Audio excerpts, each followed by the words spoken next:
Fala galera, espero que vocês estejam bem, espero que vocês estejam muito bem. Estamos de volta com mais um episódio dos Amigos da Eólica e hoje um episódio muito especial aqui dando sequência no Impulsione Leadership.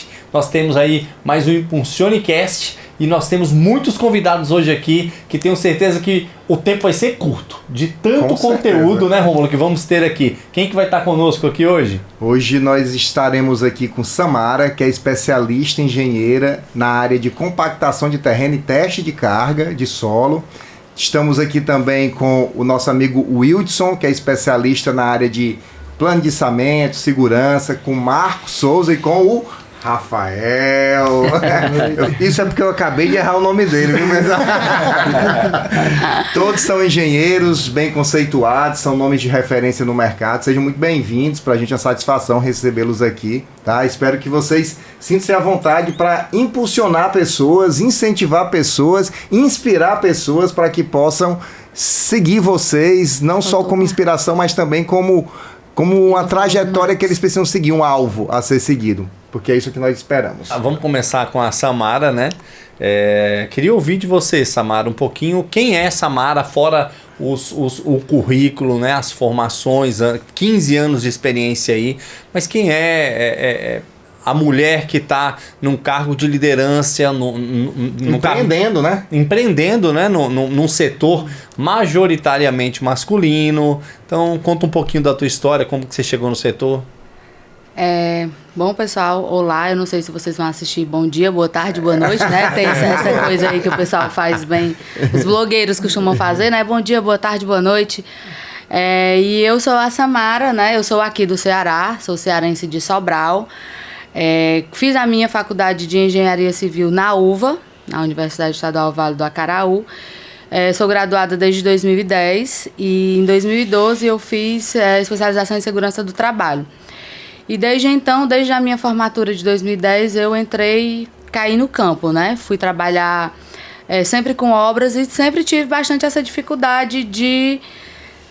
era mais predominantemente realmente masculino essa área. Desde a faculdade, na verdade, quando eu terminei a engenharia, foram 4 mulheres apenas, de uma turma de 20 pessoas, que entram 40, mas vão ficando Sim. pelo caminho, né? A gente costuma dizer que tá em que período da engenharia? Tá no 5º fatorial, porque você faz 5º, 4º, 3º, 2º, vai sempre, para algumas pessoas funciona assim. E aí eu comecei a trabalhar com obras de estradas, aí depois eu caí para essa área civil e em 2014 eu entrei na parte de segurança do trabalho, na montagem, né, nos parques eólicos. Na verdade, na área civil de parques eólicos e depois eu comecei a trabalhar com a montagem. E aí, hoje eu trabalho nessa parte de teste de carga, que está totalmente relacionada à segurança do trabalho. De acordo com as atividades que eles vão executar, é importante que a gente realmente tenha ali os laudos de compactação, que foi onde eu encontrei, digamos assim, o maior desafio. Foi quando eu optei por sair do trecho, de parar de viajar, que não era o momento para mim, em 2020. Eu disse, não, depois de 12 anos eu não quero mais viajar, quero dar um tempo, quero curtir minha família, quero curtir meu filho. Então eu vou empreender, eu vou andar com as minhas próprias pernas. E aí é difícil, porque a gente é mulher, desafio. A gente é engenheira, a gente é mãe. Então assim, a gente vai encontrando diversas cargas, né? Diversos enfrentamentos. E aí recebe muito não, recebe mensagens não respondidas, telefonemas não atendidos. Ela tá falando isso aí porque a gente acabou de identificar. Fala isso, Samara. Eu ia falar pra ficar. Não, a gente acabou de identificar que há uns 2 meses eu tinha. 2 anos? É 2022. Foi na primeira edição. Pior. Foi, ó. Fica aí olhando. A primeira edição do Impulsione, que ocorreu há 2 anos em Salvador. Eu convidei o nosso colega para participar do evento e ele me deixou em stand-by. Ele disse assim. Agora. Que bom que, né? Ele aceitou, graças a Deus. Por isso nós estamos aqui hoje, porque ele passou esses 2 anos se preparando, refletindo, pensando como é que ele ia chegar, batendo o pé na porta. Cheguei. Então, assim, a gente tem esses enfrentamentos, né? A gente tem essa questão aí, é engenheira, mas não sabe. A gente já tem esse pré-conceito aí de mulher, de engenheira. Então, é um leão a cada dia, né? Então, assim, a gente vai enfrentando e vai passando e vai vencendo e vai mostrando que a gente não é só esse rostinho bonito. A gente é muito conteúdo e muita coisa para mostrar. Muito bom, muita competência. É Rafael Oliveira? Rafael vai dar uma aula agora pra gente aqui de... Rafael, até eu ia te pedir para falar mais de quem tu é como ser humano do que do lado profissional, pode até permear as duas coisas, entendeu? Permear um pouquinho. Isso, aí no final, depois de falar quem você é, você fala pra gente sobre essa consultoria de ringue também, o que é isso seu aí. negócio. Fechou.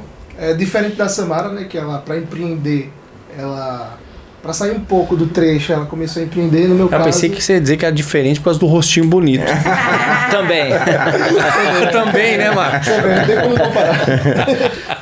Mas assim, ela para se acalmar, ficar longe do trecho, ela teve que empreender, ou não. Para poder empreender, eu tive que ir pro trecho. Então, estou desde 2018 no trecho. Muito bom. Passando por diversas empresas, não vou falar muito do currículo em si para fugir um pouco, mas... eu venho de uma formação mais conservadora, digamos assim. Meus pais são funcionários públicos, então meu pai e minha mãe sempre tiveram aquela formação: tu vai estudar, tu vai fazer uma faculdade, tu vai fazer um concurso, ter a tua estabilidade, comprar teu apartamento, Casado, teu carro, casar, constituir família. Eu viso. Ainda sou solteiro, tá? Que todo mundo fica aqui. Aí, o pessoal que tem todo mundo ainda. Aí, deixa aí quem tá assistindo esse vídeo no nosso... Vai apanhar. Vai apanhar. Vai namorar comigo. Um quadro novo. Quem sabe da match. Quem sabe da match. É o quadro que vai dar namoro.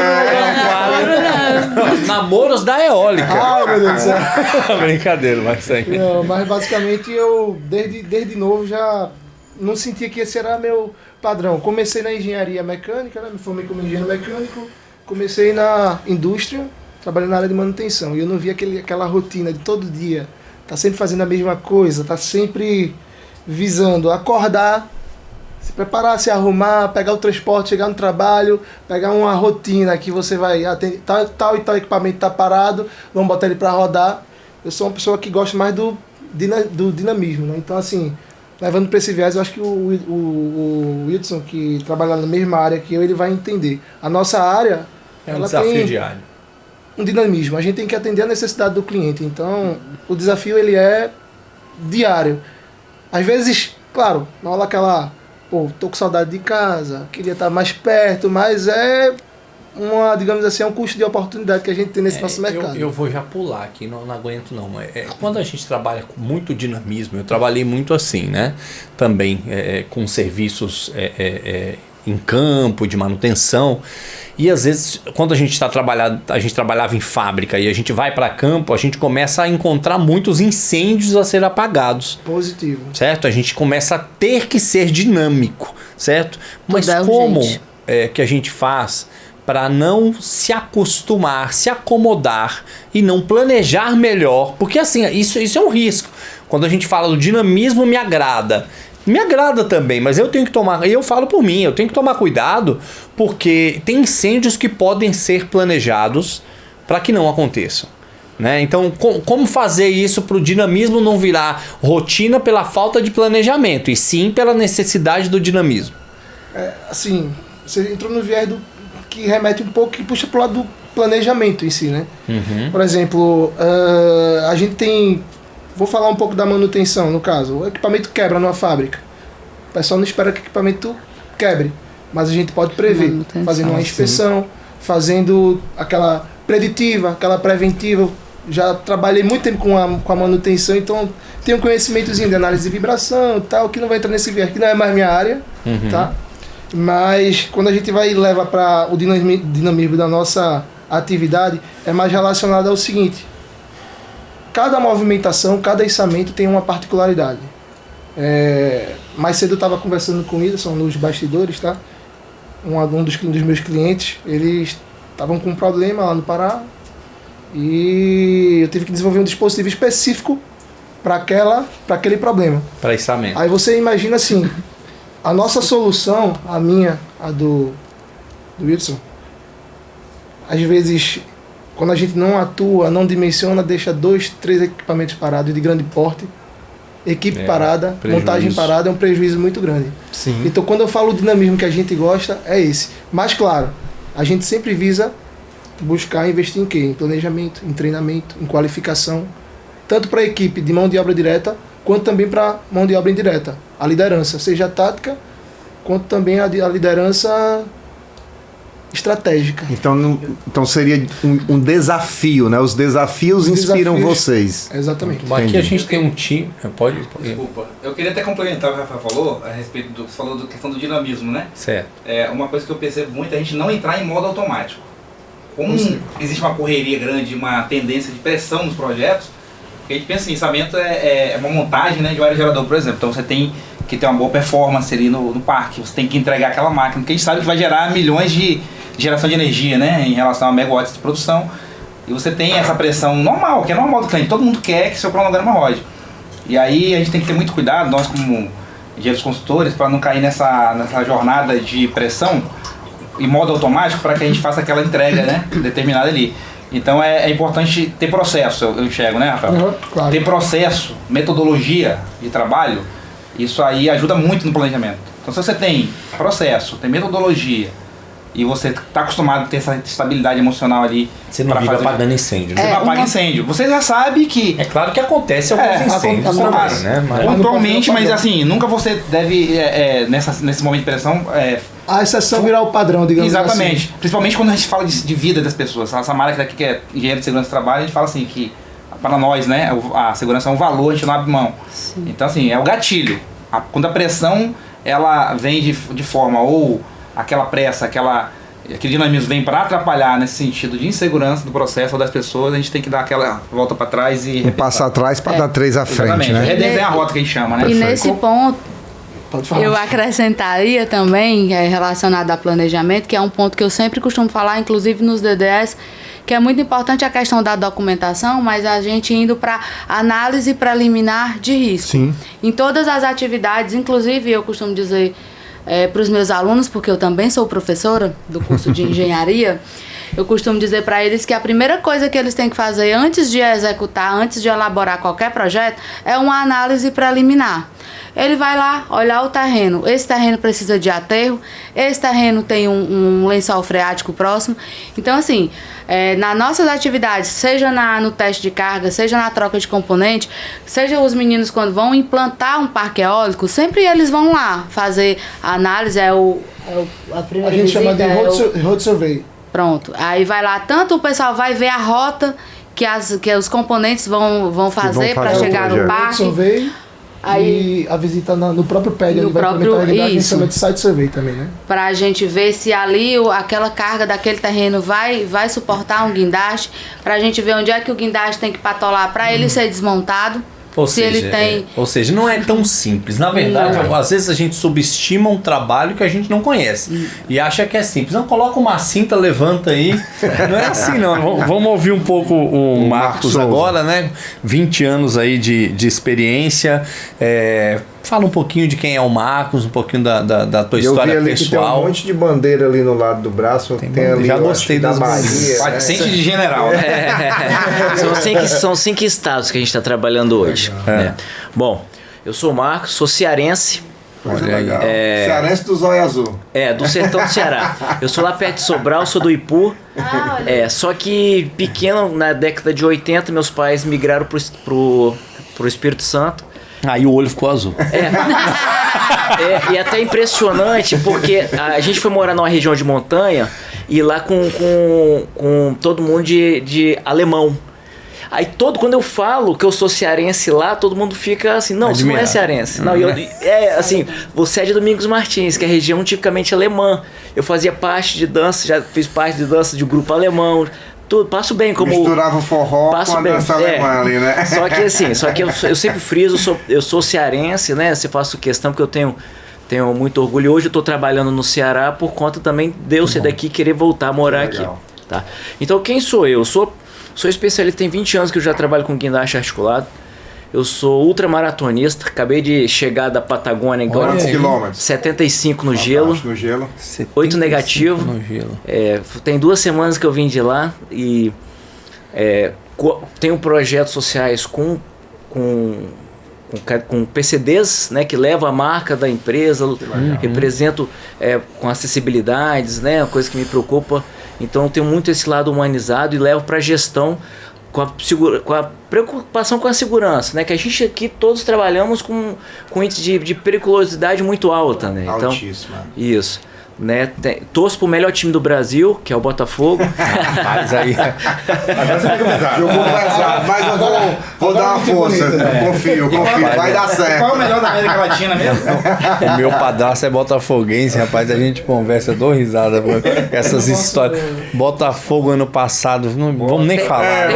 Tem coisa que é só botafoguense que passa. Não, vamos mudar, vamos. Esse ano eu olhei a tabela Botafogo lá em cima de novo no começo. Eu falei, meu Deus, mandei pra ele. O que tá acontecendo de novo?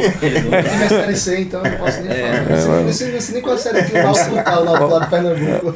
Vamos sair do futebol, vamos voltar. Eu tenho 2 botafoguensezinhos lá em casa, o Davi e o Daniel, de 12 e 8 anos, né, são meus filhos, todos capixabas, né?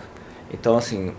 A esposa também é capixaba? Capixaba, né? No Espírito Santo, eu só tenho pai, mãe e irmãos, da minha parte. O resto é todos no Ceará. Inclusive, minha mãe também vai voltar a morar esse ano no Ceará, então já só estou acelerando o processo. Legal. E eu comecei no Guindaste, tem 20 anos exatamente. Sempre fui gerente de contrato de locação a nível Brasil. Então, já trabalhei em 23 capitais do Brasil. Conheço bastante, né? E em 2017, eu acabei sendo desligado da empresa, depois de 12 anos na mesma empresa. Hoje você fica em Sobral ou em Fortaleza? Não, hoje eu moro em Vitória. E tá abrindo uma operação no Ceará. Eu já tenho 1 ano no Ceará, estamos abrindo agora em Rio Grande do Norte, por contrato. Já temos no sul da Bahia também, né? Então a gente já atua. A minha intenção é de profissionalizar melhor e acelerar o processo aqui no Ceará pra gente vir para cá. Entendi. Né? Então, assim, em 2017 eu fui desligado da empresa, que eu trabalhava há 12 anos, e ou eu voltava para o mercado ou eu abri uma empresa. Então, eu decidi abrir, foi dando muito certo. Que legal. De desempregado, passamos aí hoje a 5 estados, representamos uma multinacional, a maior do mundo, né? Temos a confiança da empresa. A cada 3 vendidos no mundo, um é Palfinger, e a gente tem reconhecimento da própria matriz, que fica na Áustria. Hoje em dia são quantos funcionários, Marcos? A Agrimac, hoje nós estamos somando todos, nós estamos em torno de 40, né? Só a gente, né? Aí fora os terceiros também, que a gente vai... Parceiros, que a gente vai terceirizar algumas... Por exemplo, Piauí também é a nossa área, a gente não tem como ter uma unidade própria em cada. Então a gente vai abrindo, credenciando uns terceiros para fazer essas atividades para a gente, manutenção. Entendi. Então, assim, você acaba somando mais pessoas, mas direto com a gente lá é em torno de 40 hoje, né? É um trabalho que a gente vem fazendo em grupo, né? Sozinho você não vai a lugar nenhum, né? E a gente tenta sempre buscar a forma mais profissional possível, né? Hoje fazer o diferente é fazer o que tem que ser feito, né? Eu vejo muitos concorrentes, muitos parceiros aí que eles deixam de fazer, né? Então, assim, quando eu decidi abrir a empresa, então eu falei assim, não vou fazer como se faz de qualquer jeito. Eu vou fazer procedimentos, vou treinar, vou estudar. Então, a gente da Agrimac, a gente participa de feiras fora do Brasil, no Chile, vamos para Las Vegas. É um investimento que a gente vem para eventos como esse, a gente patrocina eventos como esse. É importante o trabalho que vocês fazem da divulgação, porque é o mercado que bem restrito. Sim. Do guindaste já é restrito, da eólica é muito mais, né? Então a gente busca uma especialização. Então a gente vem tentando fazer a forma mais profissional possível. Desde quando a gente tinha, era eu, meu sócio e uma colega nossa e uma colaboradora, os procedimentos todos certinhos. E vamos fazer, como diz o manual, vamos trabalhar Vamos trabalhar junto. Tem Muito até bom. uma frase que eu vou ficar me metendo, né? Que diz que o certo é certo mesmo que todo mundo esteja fazendo errado, Sim, né? exatamente. E aí a gente tem muito isso, que essa questão do jeitinho. Dá um jeitinho aí, não pode que o plano de rigging tá com a passada, 6 passadas, a gente tem muitos problemas, 6 passadas de cabo. Aí, mas lá só tá 4, refaz o plano e tira a quantidade de passagens de cabo. Infelizmente foi Isso bom aí a Samara falar. Esse é o problema que a gente encontra diariamente. A Por exemplo, gente tem em comum aqui, né, essa questão da movimentação de carga, né? Vamos passar a bola pro Will agora, o Wildson, para ele se apresentar, e eu já vou passar a bola com uma pergunta já, que aí você fala de você, né, um pouco pra gente conhecer você, e fala pra gente, acho que é uma pergunta que depois todos vão poder complementar se tiver algo a colocar, que é como que é, porque eu vejo que é outra vamos dizer, outra situação que vocês têm em comum também. Como que é para você deixar de ser CPF, né, e passar a ser CNPJ diante de uma atividade crítica? Que é uma atividade crítica. Então, quais os desafios? Como que foi para você? Então, primeiro você apresenta, depois você já manda essa bola aí. A gente nem combinou essa pergunta, mas Nem é uma combinou. pergunta assim que eu já amei de cara, porque tem tudo a ver comigo, né? Eu quero dizer assim que esse tema que você falou de CPF, CNPJ, é uma das palestras que eu tenho, que eu levo pro Brasil, que é chamado intraempreendedorismo. Olha aí, ó. Não é? Que é o intraempreendedor, ele é o CPF, né? É o cara, o empreendedor corporativo. Mas já vou falar um pouquinho disso. Meu nome é Wildson. Eu sou filho de estivador, como eu falei aqui hoje, mais cedo. Meu pai é estivador desde 79. E eu desde pequeno acompanhava meu pai em carro de porto, desde os meus 12 anos, 11, 12 anos de idade. E naquela época não eram esses guindastes que a gente vê hoje, cheio de tecnologia, né? Eram os chamados pau de carga. Equipamentos totalmente mecânicos, brutos, né? Qual cidade isso? Meu pai trabalhava na Bahia, Na Bahia. no porto, no extremo sul da Bahia. E aí eu ia pra beira de casa acompanhar, e aquele ali eu já vi meu pai movimentando, que é sacaria nessa época, né? Que era baritina, na verdade, que usava em poço de cimentação de petróleo e já mexia com aquilo ali, na pelletização. Trabalho muito manual e tal. E sou filho de dona de casa também, né? Minha mãe. E tenho mais 4 irmãos, certo? E eu trabalhei 20 anos numa indústria de óleo e gás, numa multinacional de óleo e gás. Entrei como chão de fábrica ali, né, auxiliar de suprimentos. E acredito que o empreendedorismo é isso, é você tomar decisão, é você ser arrojado e também modificar a vida das pessoas, transformar, né? Eu comecei lá em 2020 com uma pessoa, eu estava falando com o Rafael aqui, a gente estava no Impulsione de 2022 e ele até comentou, né, Rafael? Isso lá na Bahia? Você lembra? Isso lá na Bahia. Lá na Bahia, lá em Salvador. Foi em Salvador, não foi? Foi em Salvador. Tava até comentando com ele. Essa questão de mudar de CLT para CNPJ tá na minha realidade desde 2020. Tu tá num processo. Tô num processo. Mesmo que você passe a atuar como um PJ, um prestador de serviço na modalidade pessoa jurídica, você acaba vendendo sua hora. E a gente cria uma rede de apoio, né? Por exemplo, você está passando por isso agora, mas como vocês estavam conversando, o Will já passou e na verdade gera um apoio esse network. E detalhe importante que eu vejo, principalmente nessa transição, que tudo é uma decisão. Quando foi que se virou a chave? Foi uma decisão. Foi uma decisão. E aí eu quero dizer o que trouxe essa mudança de chave e a maturidade para o negócio. De 2022 e agora 24 tá com 8 pessoas na equipe, porque o número mostra que tá dando certo a metodologia. Esse evento do Impulsione, por exemplo, trouxe para mim muito sentido, porque você sai do técnico e para vir, como a Cândida falou, pro pessoal, desenvolvimento pessoal. E eu, como estou desenvolvendo a liderança, todo empreendedor tem que desenvolver a liderança, porque ele está lidando com time, com dores, com traumas, essa coisa toda. Então já é o segundo evento que eu participo do Impulsione. Eu, como empreendedor, tenho essa preocupação com o meu time. Eu contratei um trabalho de uma terapeuta já para fazer dois atendimentos para o time, que é uma metodologia de identificar o perfil da pessoa e ali o cara liberar e ele conseguir superar os desafios, porque o escritório está ali, mas a gente está lidando com quem? Com pessoas. É um número, não é um CPF que está ali, é uma pessoa. E aí a gente conseguiu fazer esse trabalho maravilhoso, então é o terceiro. E tô, assim, sempre aberto a desenvolver essas ações intraempreendedoras, que é criar mecanismos dentro da organização para o cara crescer. Então, o meu estagiário, ele foi o analista. O meu analista hoje é o responsável técnico. Você está criando um plano de cargos e carreiras dentro da sua estrutura. Exatamente. Fazendo subir. Exatamente. Como eu vim de 2 décadas dentro de uma multinacional que tinha 5, 6 mil pessoas, eu fui essa história. Como eu falei para vocês, eu comecei como auxiliar e curso técnico, engenharia, pós-graduação e saí como supervisor de operações. E eu quero que dentro da minha empresa tenha a mesma... Tem essa história. A mesma história. Então eu estou levando a ação... identidade. Mais ou menos o que eu estou tentando passar na minha empresa. Por exemplo, tenho 2 funcionários, meus funcionários estão aqui. Fantástico. Eu estou trazendo ele por quê? Porque eu quero trazer justamente essa ideia para eles. Eu sei que hoje eu estou de médio porte, tem alguns contratos grandes para quem está começando. Atuo no Pará, Paraíba, Rio Grande do Sul. Então assim, tem uns contratos fixos. Minha empresa, graças a Deus, está começando bem.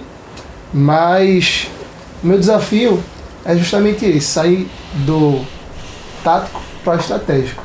A minha vinda aqui para o projeto, trazer a minha equipe, é visando que futuramente eles vão ser os líderes que vão trazer essa mesma identidade para a minha empresa, para dentro da minha empresa, para a P2A. E o líder conseguir enxergar que você quer isso genuinamente, não é que você tá, sabe... Cara, é isso que coloca você numa posição de líder. Não é você falar que você é líder. Eu vejo isso lá na nossa empresa. Esses dias eu estava conversando com um rapaz que é líder e que estou formando ele para ser supervisor.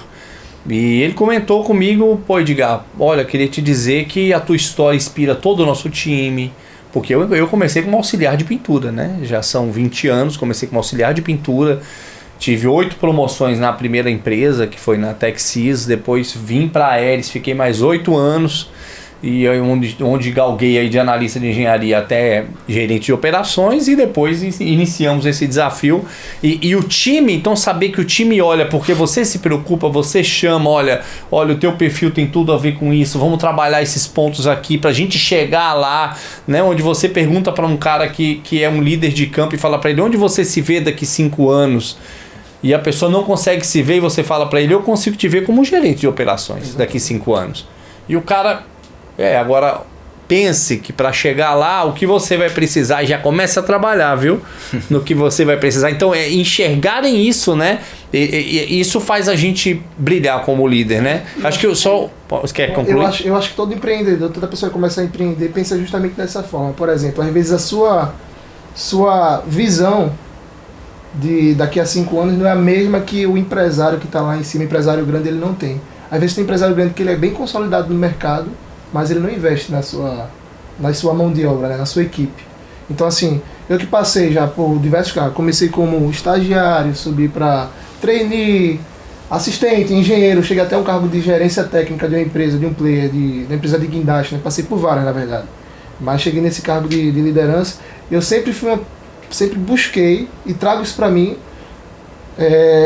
para minha pessoa Rafael, como empreendedor da P2A, desenvolver a capacidade, tanto a técnica da minha equipe, como a inteligência emocional. Fantástico. Eu acho que o que vai fazer o profissional ele conseguir trazer resultado, muitas vezes, é mais a inteligência emocional, fechar um negócio, tratar com a equipe. Porque o que vai mover, como o Edson falou, eu presto consultoria em algumas empresas como responsável técnico em obra, em loco. Então, o meu contratante, ele tem uma equipe dele abaixo de mim, digamos assim, não vou falar abaixo, mas que equipe de, supervisão, uma equipe de encarregado, liderança, a equipe de campo, no caso, os riggers, operadores de guindaste. Então, sob sua supervisão, então. Então, sob a minha supervisão, sob a minha responsabilidade. Só, tu estava falando aí, o que eu vejo hoje em dia que... Isso até é o que eu sentia também. Um dos grandes desafios do empreendedor é contratar. Quando eu falo contratar, não é só o fato de escolher bem, mas de pagar bem. Exatamente. E agora acabei lembrando. Às vezes o cidadão pensa, putz, eu vou pagar para esse cara aqui esse dinheiro, e agora? E se eu não conseguir? Como é que eu... Aí você fica naquele não sei se vou, não sei se fico e etc. E o que eu tenho visto é que quem vai, dá certo. Conclui, Rafael, ia concluir. Justamente, vou até mudar um pouquinho para puxar para o nosso nicho, né? Nosso nicho de movimentação de carga é muito escasso de profissional capacitado, porque é um nicho muito específico. A técnica de movimentação de carga, todos aqui sabem, né? Por exemplo, muita gente negligencia. Vou falar assim, o pessoal que toca a obra negligencia uma coisa que é básica e que determina 80% do sucesso da operação, que é o solo. A Samara pode falar com toda a propriedade. Muitas vezes o pessoal pensa que o guindaste está ali, é só ele patolar, pegar uma carga, levantar, montar, acaba esquecendo que o operador também ele é importante também, ele tem que estar capacitado. O rigger é o cara que muitas vezes olha do operador, por exemplo, se a gente for pensar na torre eólica, uma torre de 120 metros de altura, o cara que está lá em cima, dando sinal para o operador que ele vai jogar uma peça, uma gearbox, jogar uma blade. E aí que eu quero voltar no tema da pergunta aqui, que tudo que a gente falou até agora aqui, que foi muito para empreendedorismo no geral, certo? Aí vamos trazer aqui o Marcos e a Samara para contribuir com o que muda num cenário onde vocês trabalham com uma atividade crítica, como o Rafael vinha colocando. O que muda pela atividade que vocês executam? Muda algo? É mais responsabilidade? Tem mais risco? Como que envolve ser empreendedor com esses riscos? Pode falar. Eu acho que a atividade por si ela já é muito perigosa, né? É uma responsabilidade. Eu tento transmitir a importância da segurança para todo mundo, né? Assim, acho que é baseado no exemplo que você vai fazendo uma liderança, porque você vendendo um equipamento e certificando, eu me preocupo quando eu vendo um guindaste para um cliente, se realmente ele tem capacidade para trabalhar com aquilo. Aí há quem diga assim, mas você não tem nada com isso, seu negócio é só vender. Falo assim, não, meu negócio não é só vender, eu quero que ele, o que eu quero vender, eu quero que ele tenha, saiba usar, com segurança, ganhe bastante dinheiro naquilo. Compre uma frota. Compre outra. Assim, é claro que minha preocupação genuína é que eu gosto de fazer bons negócios. Eu acredito, pessoalmente, que assim, uma empresa, quando eu abri a minha, cada um tem vários motivos que abriram. Eu abri porque eu fiquei desempregado e resolvi abrir. Mas eu sempre fui empreendedor, mas dentro da minha própria empresa. Então eu sempre tive, nas empresas que eu trabalhei, autonomia de eu abrir uma frente nova com autonomia. Então, isso é empreender. Isso é empreender. Totalmente. Então eu sempre fui. Só que depois aconteceu, eu abri. Então eu acho que uma empresa, e eu tento levar isso para mim, ela tem que ter 5 riquezas que ela tem que gerar. Para a vizinhança, para o entorno onde que ela está, onde que esse cara vai estar com guindaste, ele vai ver minha marca, vai ver a marca que eu represento, ele tem que estar todo mundo satisfeito, e no entorno da minha empresa também. Para os colaboradores, quem trabalha junto, a sua equipe, que é ela que faz você crescer. Senão não estaria nem aqui falando e a turma não estaria fazendo, né? Os seus fornecedores, eles têm que estar satisfeitos que vendem para você e ganham dinheiro com você, que você paga eles, né? Os clientes são também, eles têm que estar satisfeitos que compram o guindaste e tem a confiança de vou comprar um bem. E eu sei que eu tiver problema, que tem gente que compra o guindaste que acha que é só comprar. É como você falou do patolamento. É só patolar e subir a carga. Não é simples assim, né? E pro proprietário, pro CEO, pro dono, tem que gerar uma riqueza que não é só financeira. É a satisfação de você estar gerando todo esse entorno para todo mundo, sabe? Eu sempre falo isso, né? Até fiz uma palestra e falo, nós da Greenmac, eu acredito que nós não estamos trabalhando no ramo de guindaste. Nós estamos trabalhando no ramo de pessoas que trabalham com guindaste. Boa. Isso que nós estamos. Por quê? Porque sem a máquina, hoje tem máquinas autônomas? Tem, mas alguém tem que programar. Tem tudo autônomo? Tem, mas alguém tem que ir lá executar. Então você tem que... É gerir de forma o mais humano possível. De mais forma, por isso que eu me preocupo muito com a qualidade, com a qualificação e treinamento da minha turma toda. Né? Eu pago lá na empresa, assim, também empresa pequena, são 3 unidades, eu me preocupo em pagar um MBA da FGV muito bom. Para coisa assim, tem um MBA mais barato. Mas qual que é o bom? É esse. Então, tá podendo? Vamos lá fazer conta. Tá podendo? Eu sei porque daqui vai substituir uma função, vai produzir de verdade. Né? Não adianta. Satisfeito, né? Que faz toda a diferença. E satisfeito, e estando orgulhoso de levantar. Eu falo, o dia que você levantar, acordar, abrir o olho e falar assim, putz, eu tenho para aquela empresa. Tá na hora de você ir embora. Foi o que aconteceu comigo. Tá na hora de você ir embora. Então, porque não adianta. Então, se não morre, você acaba morrendo. Então, e a minha preocupação, questão do trabalho com o guindaste, a dificuldade é você realmente, de coração, você entender que você não está simplesmente só empurrando um guindaste que você vendeu para o cara. Mesmo que seja uma macro ou que seja pro Zeda. Você tem que certificar que aquilo vai ser bom para ele. Ele tem que entender, né? É o ganha-ganha. É o ganha-ganha, mas tem que ser genuíno e de verdade. Eu levei uma crítica do meu gerente, da fábrica, que eu, com pedido assinado, quando eu entendi de verdade o que o cliente precisava do guindaste, era um guindaste pequeno, eu com pedido assinado em carteira, era só passar para fora. Eu fiz com que o cliente desfizesse o negócio comigo e comprasse com o meu concorrente. Com o meu concorrente. Porque ele não tinha para atender e o meu ia ser tipo exagero demais para ele. Ele era um produtor pequeno de café, né? E ele precisava botar num tratorzinho para botar o bag do café com o guindastezinho dele. O meu ia ser 3, 4 vezes mais caro. Ele ia trabalhar 2 vezes por ano com aquilo. Aí eu falei assim, seu Jairo, eu acho que compra esse. Aí tá aqui, aí ele olhou, ele ficou desconfiado, não foi muito com aquilo, ele não gostou muito. Falou assim, não, vá por mim, que você. Não, mas você vai. Em vez de eu gastar 120, o negócio custa 30. Aí eu falei, vai dar certo, eu vou acompanhar. Ele vendeu, comprou, foi lá e eu fui lá. Foi a testar. Eu fui lá. Isso de verdade. Isso meus colegas lá, eles comprou. Beleza. Passado 4 meses, entra seu Jairo. Com a Hilux. E entra com 3 camaradas. Agora, ele virou pra mim, agora você não escapa não. Eu não quero comprar não, mas esse aqui, quero comprar. Cada um quer comprar um. E é aquele que eu ia comprar. Vendi os 3, sabe? Olha isso, né? A semeadura, né? A semeadura. Mas tem que ser de coração. Tem que ser genuíno. Porque quando você fez, você não pensou. Não, você não pensou, um dia ele vai voltar, não. Não, a lei da semeadura não falha, né? Queria contribuir. Não falha. E a preocupação que eu tive, porque quando a gente saiu do Ceará, eu saí daqui, deve ter saído daqui na década de 80, em 85, 84, 85. Nós fomos para essa região no Espírito Santo e lá é a maior produtora de café Colinon do Brasil, é lá, o segundo total do Brasil. E ele era produtor de café, né? Aí eu vi aquilo, eu falei assim, rapaz, esse café, eu sabia o que o cara trabalhava. Esse cara não vai precisar disso, não precisa. Aí aquilo eu falei assim, não vou deixar eu até pensei, não vou deixar esse velho aqui gastar isso não.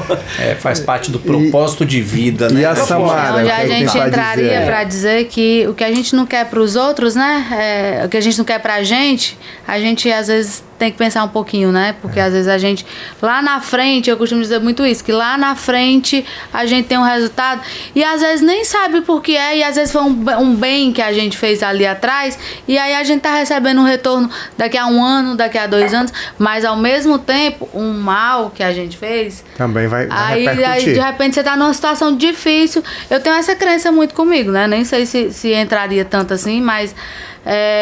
às vezes a gente tá passando por um momento difícil, uma dificuldade, aí eu não sei por que tá acontecendo isso, mas aí quando você, há 10 anos aconteceu uma coisa e você empurrou um guindaste de 120 mil, podendo você ter vendido um de 30, mas aí você fez lá e disse, não, é o de 120 que vai lhe atender.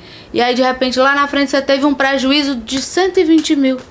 Mas esse prejuízo aqui, o que aconteceu? Aí você lembra, há 10, 15 anos eu poderia ter feito... O boleto chegou. A conta chega. A gente diz muito isso, que a conta chega, né? Acho que é isso, né? Eu queria fazer uma pergunta para os 4. Acho que até uma pergunta que a gente arremata. Eu vi que todos são empreendedores, todos escolheram e ousaram empreender, mas eu acredito muito que empreender tem a ver com propósito. Qual o propósito, né? Por que você foi trabalhar com guindaste? Por que você foi trabalhar com engenharia de elevação? Por que você foi trabalhar com engenharia de elevação? E por que você foi trabalhar com compactação de solo? Basicamente, estão todos no mesmo setor, mas não concorrem entre si. Mas o que foi que movimentou vocês a direcionarem para esse setor? Foi o fator de dinheiro ou vocês enxergaram além do dinheiro? Bom, eu vou começar falando o seguinte, o meu propósito, né? O primeiro propósito foi melhorar a qualidade de vida minha e da minha família. Boa. Né? Todo mundo quer viajar para um lugar bonito, todo mundo quer comprar alguma coisa para casa, quer comprar um carro novo, quer viajar, ou seja, quer usufruir do tempo, né? O tempo é o bem, qualidade de vida. hoje o tempo não é o bem mais precioso que a gente tem. Sim. Então, como que eu posso aproveitar esse tempo de forma produtiva, né? E aí eu enxerguei que isso aí seria um propósito de vida, de entregar valor agregado para o meu trabalho para ter uma melhor qualidade de vida. Boa. Ou seja, ter uma liberdade geográfica, a liberdade financeira e a liberdade de tempo. Isso para mim foi o propósito. Depois vem outro que, por exemplo, é deixar as pessoas nesse mercado. A gente no Brasil, pessoal, nós temos todos os anos 2.500 pessoas que morrem por acidente do trabalho. Todos os anos. E é uma série histórica de 2012 a 22. Então a gente perde 25 mil pessoas aí nesses 10 anos. São 25 mil famílias impactadas. E eu acho que nós da engenharia de processamento de carga e movimentação pode contribuir com isso. Com treinamentos de qualidade, com engenharia construtiva de qualidade, com um trabalho bem feito, com estudo. E esse é outro propósito, saindo agora da liberdade geográfica, tempo e financeiro ali, né? É a questão da gente entregar um serviço de qualidade através da Ulift Engenharia. Então isso aí me move hoje, é meu combustível, né? É minha energia. Boa, isso, boa. O que me impulsionou, que está atrelado ao meu propósito, está relacionado primeiro, né? A poder liderar pessoas, eu gosto. Comecei meu primeiro emprego, antes de ser estagiário, antes de ser engenheiro, eu fui professor. Aquele tipo de professor, terminou o terceiro ano, era um aluno bom e tal, professor, vem pra cá que tu vai participar da minha monitoria para pré-vestibular. Então eu sempre gostei de estar na frente do pessoal que está mais novo. Então o primeiro propósito é poder ter a capacidade como empreendedor, mudar a vida de pessoas, né? No caso da minha equipe, quanto também de pessoas que estão envolvidas ao meu cliente. Espero que hoje eu estou trabalhando com engenharia construtiva. Eu tenho um propósito de crescer mais ainda. Eu acho que todos aqui querem crescer mais ainda, eu acredito, né? Eu acho que, por exemplo, o meu propósito é me estabelecer nacionalmente como uma das maiores empresas, né, do Brasil. Eu e o Lift também, ele também tem esse propósito, a gente estava conversando lá fora. Mas que possa contribuir no crescimento econômico do país. Mas o principal é deixar aquela marca. Por exemplo, cada cliente que a gente passa, a gente deixa uma marca, que é redução de acidente, incidente.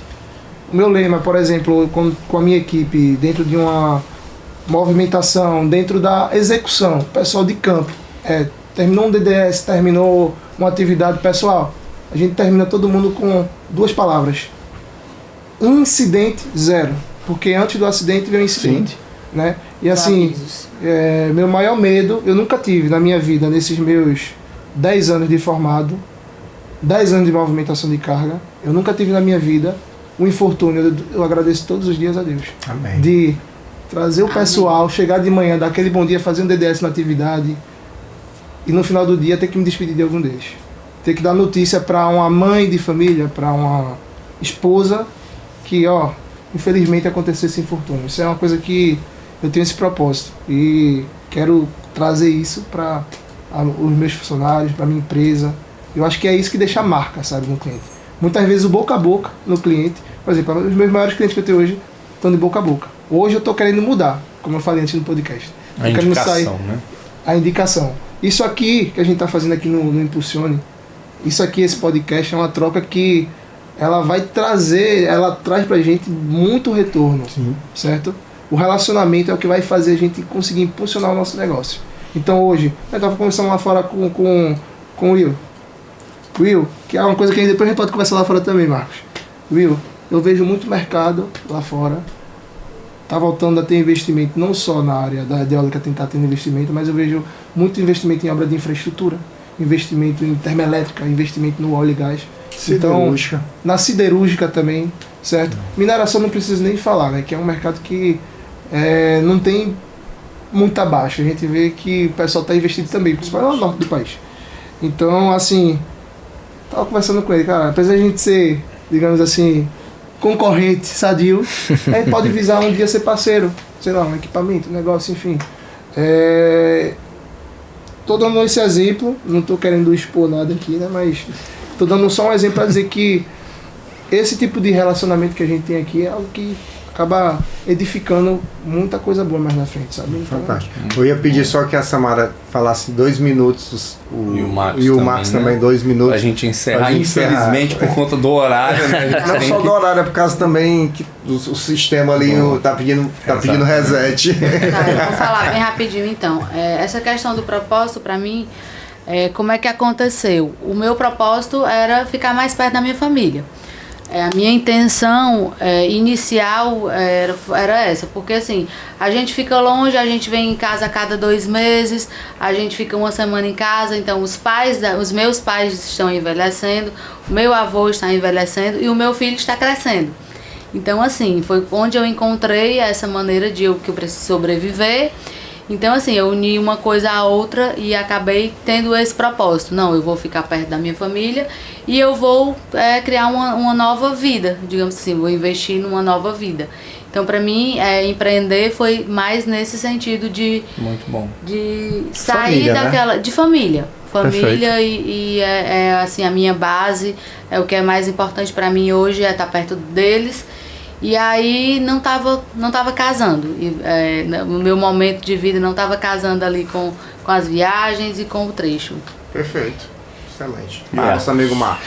Bom, eu sempre, como bom cearense, imigrante, sou muito trabalhador, muito. Então, procurei me especializar. Então, eu trabalharia com o mesmo empenho em qualquer segmento. Como eu já estava no segmento do guindaste e ele é impactante, né, não tem por que mudar. Mas o que me move de crescer, que se for para fazer mais do mesmo, não me ligue, não me chame. Não, nós vamos fazer porque todo mundo faz assim, então não é comigo. Eu não sou o cara que, eu só corro meia maratona, não. Eu sou o cara que vou subir montanha correndo 74 abaixo de 8 graus. Quer me chamar para qualquer coisa, pode me chamar. Agora, já pedalei de Vitória ao Rio de Janeiro, pedalando quase 600 quilômetros, já fiz também. Então você pode me chamar, mas mais pro mesmo não. E o que me gera como empreendedor são gerar 5 riquezas. Eu falo com muita sinceridade, eu poderia hoje ter um faturamento pessoal se eu tivesse carreira solo.